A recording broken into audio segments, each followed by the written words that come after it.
Welcome back to the Michigan Business Beat, and we are here at the Detroit Regional Chamber of Commerce's annual policy conference, and here is the Grand Hotel, right?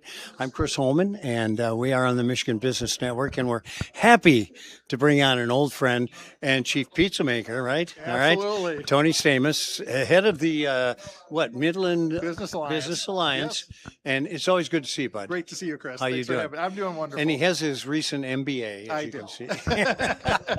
Well, let's talk a little bit about what's happening. You know, Midland Business Alliance combined chamber economic development entity really came together about 10 years ago. And the vision was that the mission's the same. It's to help businesses with opportunities, challenges. And so I think we've seen proof of concept when, there's no game plan for a global pandemic or for a dam breach, but we've worked together as community on a lot of exciting things are happening in Midland. We're seeing investment, we're seeing growth, people looking at our community. And so we're excited. It's a great time and working with our partners around the Great Lakes Bay region. Well, yeah, let's talk about that because one of the things you did very effectively was to reach out. And so you're much more of a regional organization now. Well, we've got great partners. I work every day with our chamber partners in Saginaw and in Bay, over in Mount Pleasant, and economic development, because you really have to. And there's very rare instances where you're actually competing because we have different strengths and we have different attributes, and so it serves us all well. And we have issues like housing. And that's an issue that people live in one community, work in another. And so how can we collectively work on that? And, you don't have to do it perfectly, but even if you can do it marginally better than others, it gives you a huge advantage. No, you're absolutely right. All right, so what's next? What are your biggest challenges up there? I would presume talent's probably in there. Talent, although we've got a great, when Dow did their spin, we have a really wide variety of companies, Dow and Corteva and DuPont and Trinzio, Roquette. So we have a great mix of people, and close by Hemlock Semiconductor and Corning and My Michigan Health in Midland. So we really got a good base, but we're always trying to attract more talent. Housing's an issue like everywhere. Yeah.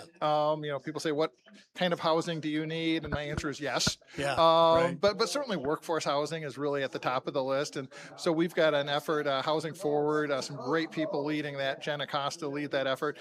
And again, we're working with our regional partners on that. Childcare, just broadband. You can work around the globe, but you have to have that connectivity. Well, and it's a bigger issue probably up where you are than it is in the urban areas, obviously. Yeah, and like the city of Midland is strong, but there's certainly certain areas in the townships. Now we've got federal funding coming through, and so we expect in the next couple of years we're going to make tremendous progress on that. Yeah. It's kind of interesting because that was an issue 8 years ago, and what it does is it forecloses availability to participate of small businesses in rural areas. It does. I think of it kind of as the modern day equivalent of rural electrification. Yeah. In the early 90s, that just changed the way people lived, changed businesses. I think broadband is the same. You can work across the globe. You can have a doctor's appointment. You can get your schoolwork in, but you have to have that connectivity. So, hot topic. Data centers. Yeah. How many of you guys have?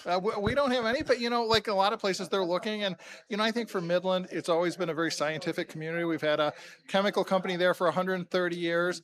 In some of these areas you're looking at greenfield. We've got great industrial property. You need water, you need power. I think, at the point where if we have that opportunity, I think the community will go through it, ask the questions and, make a good informed decision. Yeah. That'll be a big education process. Absolutely. That's what it is, because there's a lot of rumors. Right? Yeah, you don't want to get lost in the noise. Let's be clear about what's real, what's not, what are issues that you need to make sure you deal with up front. But we're all using those electronics more and more. That's become a part, for good or bad, of our everyday lives. Yeah. So when Dow pivoted, sold, mergers, whatever that was titled, I was a little worried, quite frankly. But the area's been real good about keeping people there. And it is, yeah. And Dow is, they're navigating a tough global environment, but they're doing it well, and they've got a great legacy, so they continue to move forward. And then we have these companies that we didn't know. Corteva is the agricultural businesses that were in DuPont and Dow, and so they've invested hundreds of millions in our community. They're investing in a research and development facility. DuPont's continued to invest.